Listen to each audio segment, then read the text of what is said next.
Final ম্যাচের আগে কি হয়েছিল আর্জেন্টিনার ড্রেসিং রুমে, কোন অদৃশ্য চাপে নিজেদের স্বাভাবিক খেলাটা খেলতে পারেনি আর্জেন্টিনা, সবকিছু তুলে ধরবো এই ভিডিওতে।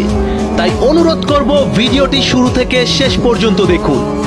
ম্যাচ শুরুর আগে লিওনেল মেসিকে বলতে শোনা যায়, আমরা শান্ত থাকবো, কি হয়েছে সবকিছু ভুলে যাই, মাঠে মনোযোগ দেওয়ার চেষ্টা করি।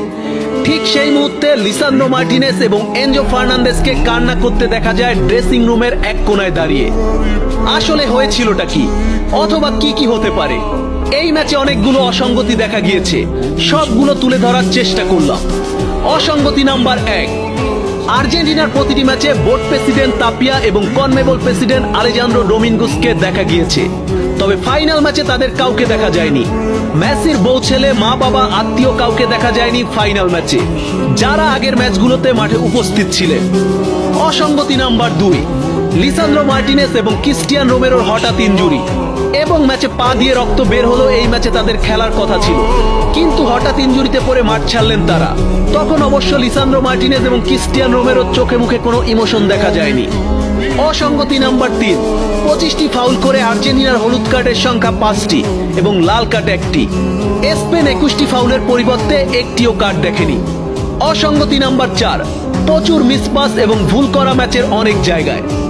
অসঙ্গতি নাম্বার 5, জিওভানি লো সেলসো আগের দিন ফকল্যান্ডের ব্যানার ধরায় তাকে সাফ না করানো, এমনকি ওই দিন লিসান্দ্রোকেও ফকল্যান্ডের ব্যানার ধরতে দেখা গিয়েছে।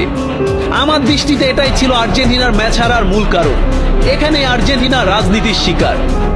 অসঙ্গতি নাম্বার 6, ক্যামেরায় অনেক স্প্যানিশ লেজেন্ডদের দেখা গেল, আর্জেন্টিনার কাউকে দেখা যায়নি। যদিও আগের ম্যাচগুলোতে সিমিওনে, লাভেজি, পাস্তোরে, অ্যাগুয়েরো এবং তেভেজদের দেখা গিয়েছে।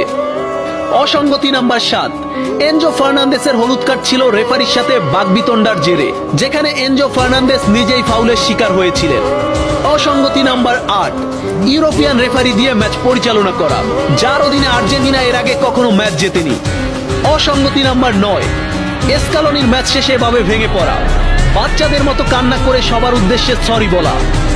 অসঙ্গতি নাম্বার 10, এনজো ফার্নান্দেসের ইনস্টাগ্রাম পোস্ট, যেখানে সে লিখেছে, দিন যত যাবে মানুষ আরো বুঝতে পারবে আমরা কতটা নিবেদিত প্রাণ ছিলাম বিশ্বকাপ জেতার জন্য।